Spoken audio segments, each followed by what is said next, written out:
Hey everybody, it's Brian with Inspiring How You See That, and today I'm at the Break the Chains Festival in Port Allegheny, Pennsylvania, and I have Mandy Rudolph with me. She is actually the president of the Break the Chains Coalition.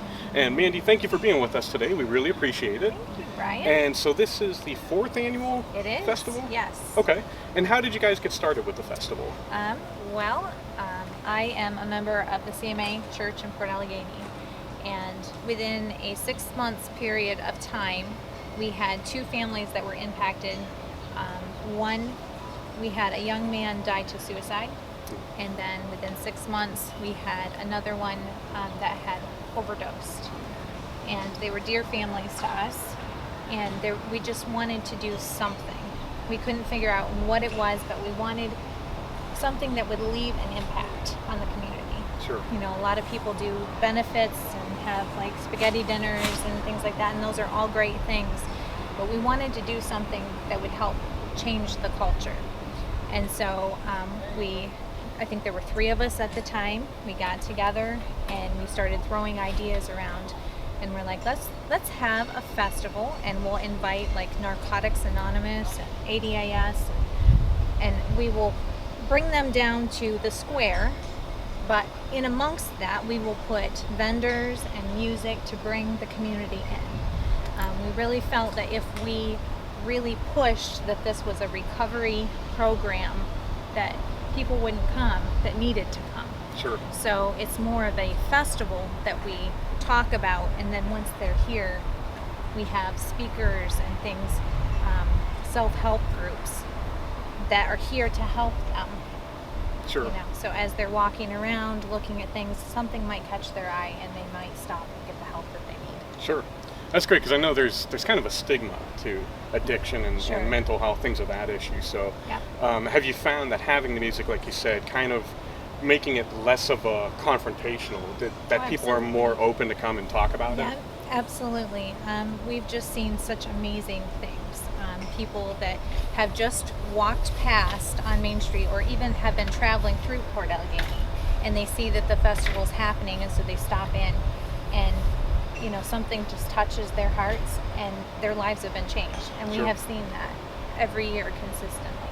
And our whole basis is like, no matter how much work, no matter how much time we put into it, if one person gets the help they need, then every bit of it is worth it. Sure. So Excellent. Now, I've noticed you've got a lot of speakers and some of the artists that are coming in. There's definitely a Christian message going. So we're talking about what Christ has done to bring people through this. Right. Can you kind of elaborate on that a little bit? And that was another thing as well. We are a Christian-based nonprofit. However, we don't like to put the title on that. Sure. Because we want everyone to feel welcome. And once they're here, I mean, it's no secret. Sure. It's no secret. It's very evident that we are a Christian organization. But we want people to feel safe and get the help they need. We want people to be set free. Sure. And we believe that the only way to truly be set free is through Jesus Christ. Excellent. Now, I know you've got some bands that have come, and I know last year was my first year, and you've had Adelaide, which is, of course, a huge Christian band, fantastic rock band come up, and you've had some other great arts. So how have you been able to get in contact with some of those artists and bring them into the fold? So the really cool thing is that at first, like the first couple years, we were really reaching out. I go to Creation Festival every year with the teen group, and we would go up to these places and hand them cards, and they'd get back to us. But recently, we're finding that artists are contacting us. Nice. So it's just amazing the way that God has kind of built all this together. Sure. You know, we had no idea what we were doing, and so it's just amazing that it's forming the way that it is. Excellent. Now, this year obviously has been tough for everybody, been different.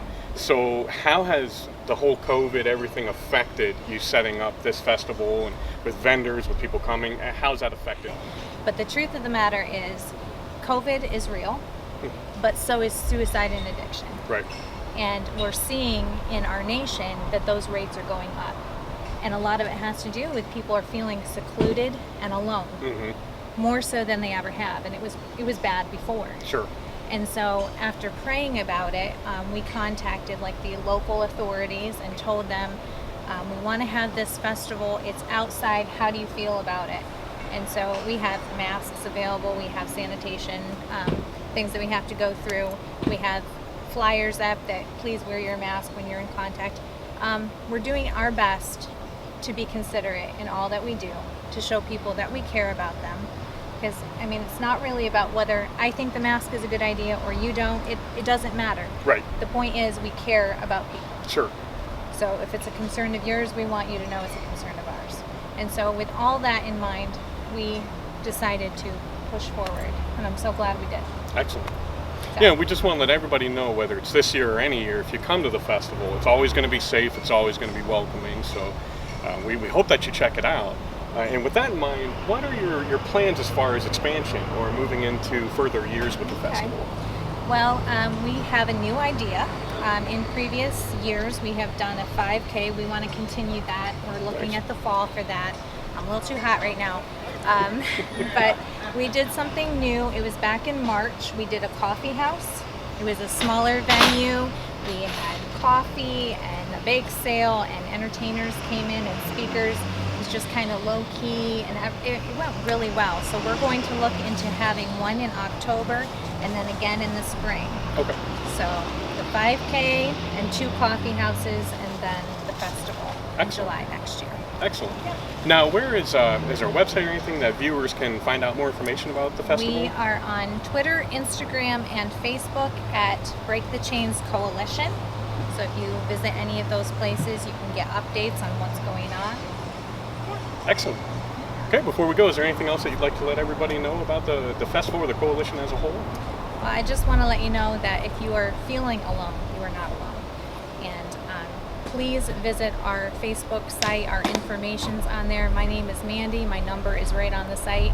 If you feel alone, if you need help, you can personally call or text me anytime. And I do mean that. It can be 2 o'clock in the morning. You're feeling alone, you need help, feel free to reach out. We want you to know that you're not alone in this. All right, well, thank you, Mandy. We really appreciate that. And we want to thank you. everybody with the Break the Chains Coalition.